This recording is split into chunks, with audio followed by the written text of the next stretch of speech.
Selamat datang kembali ke saluran ini. Hari ini kita akan membincangkan satu maklumat yang sangat penting mengenai bantuan keuangan untuk tahun 2026. Mulai minggu hadapan iaitu pada 20 Julai 2026, satu semakan penting akan bermula. Tarikh ini amat kritikal bagi menentukan sama ada anda layak menerima kenaikan jumlah bantuan bulanan. Kepada anda yang belum melanggan saluran ini, sila tekan butang langgan dan aktifkan loceng notifikasi untuk mendapatkan info terkini secara berterusan. Terima kasih atas sokongan anda semua. Pada hari Isnin 20 Julai 2026, satu proses penentuan dan semakan kelayakan akan dilakukan. Semakan ini adalah untuk mengenal pasti penerima yang layak dinaik taraf daripada kategori sumbangan asas rahmah sara biasa kepada kategori khusus yang menerima jumlah bantuan lebih tinggi. Jika permohonan anda berjaya, aman penerimaan bulanan anda akan meningkat bermula pada bulan Ogos 2026. Sebagai contoh, isi rumah akan menerima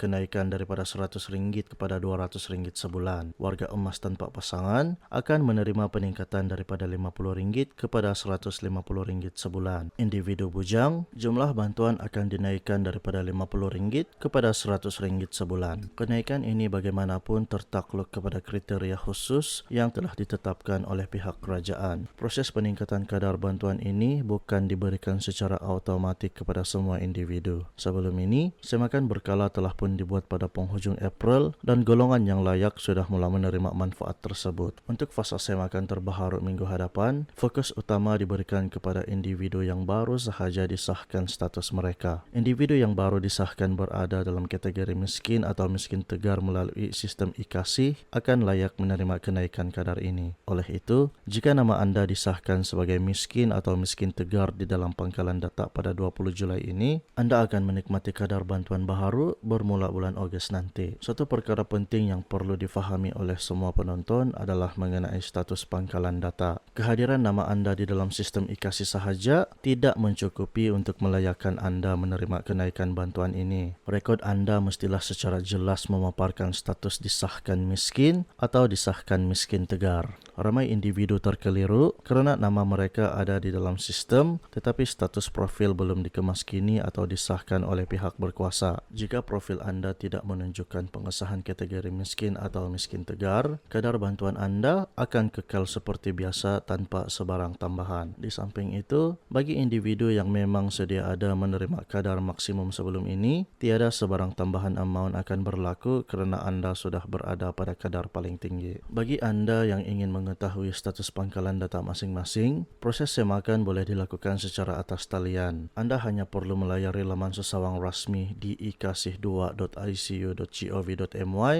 untuk membuat semakan penuh. Sila masukkan nombor kad pengenalan anda dengan betul untuk melihat status terkini.